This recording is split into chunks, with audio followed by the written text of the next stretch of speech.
Hi, today we're going to learn how to do a works cited page, and I'm going to give you an example using one of the matrix from one of our students.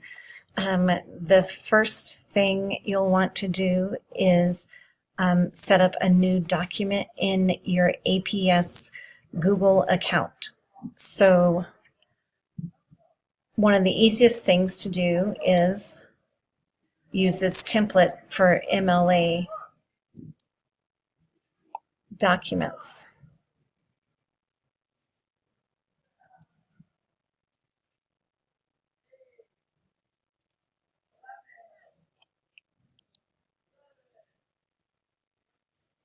So go to Google Docs, and you can start a new document here. Or if you're in your drive already,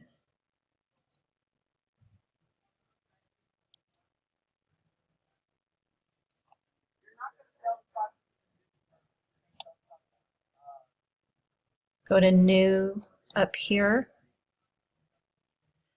Google Docs, and there should be an arrow right here. And you want to go from a template and click on there because it has a MLA template, which makes things a lot easier.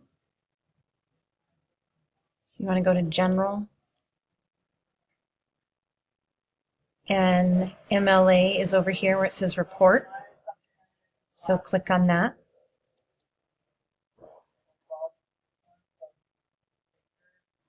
And this has typical MLA format. One of the reasons why we're doing the MLA first is the works cited page first is because your parenthetical citations depend upon the first word that is in your works cited page, how it's listed. So it makes figuring out your parenthetical citations as you're typing easier if you know what the first word will be of your works cited page. So in this document that they have set up for you, there is a works cited page. So we're going to use this format. First of all, I'd like you to get rid of the title and put your first initial and last name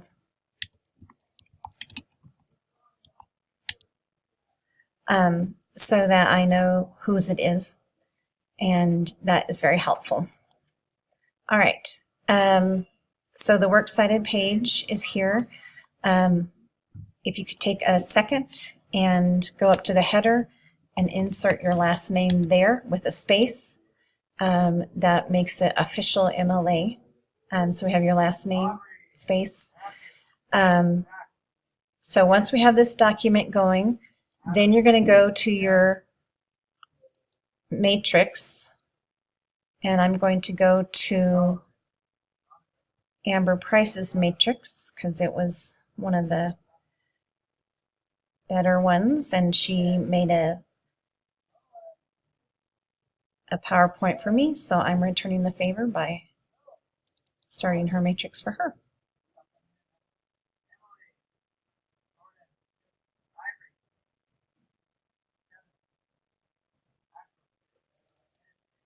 So in your matrix, you'll see your sources.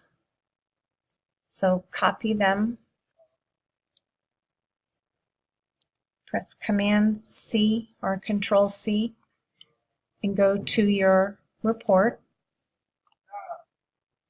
and highlight that, and then press Command V, and it will insert it. This time it didn't use the correct format with the hanging indent. So what you can do is highlight it, come up here to where the triangle upside down and the line is up there, move it in 5 spaces, and then take the upper line and move it back, and then you'll get your hanging indent that you need. So just the author or the title is sticking out, so it's real easy to see. And then you should also double space it, which we can't see right now because this easy bib thing is in the way.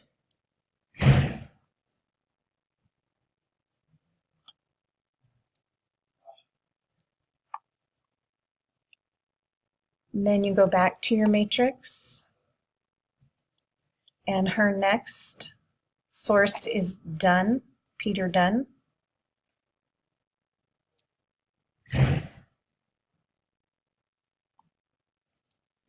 And Dunn comes before Eisenberg. It's supposed to be alphabetical.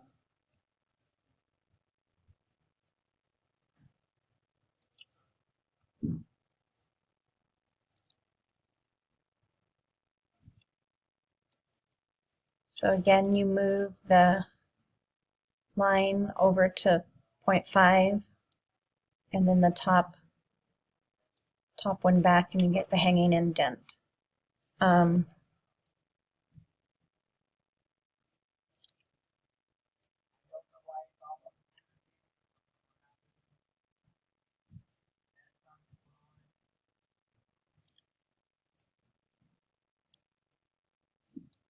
And then you can double space it. And that's what it's supposed to look like.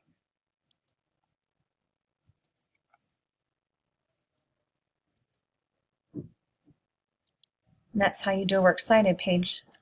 So you can see that the first word right here, that is what should be in your parentheses for your parenthetical citations in your document. So if you do this works cited page first, you'll know exactly what to put in your parentheses. Okay? So once you get that set and correctly formatted, call me over and I will initial a card that says you are all set to type. And then you can go up to the table and pick out the different parts of your research documents, and you may begin typing. You may start the history section, or you can start composing an introduction if you want. You would go back up here to the top and insert this information here, and then put your title in, and then erase all this and start your own typing. There is a section header here, so if you want to use those and put in history section just to keep yourself organized, you may do that. That's a great idea. If you have any other questions, just raise your hand or call me over. I'll be glad to help. So that's what we need to do today. Get your works cited done. And then once that's done and I've checked you off on that all your sections have been drafted, then you're set to go typing. So have fun typing. Bye.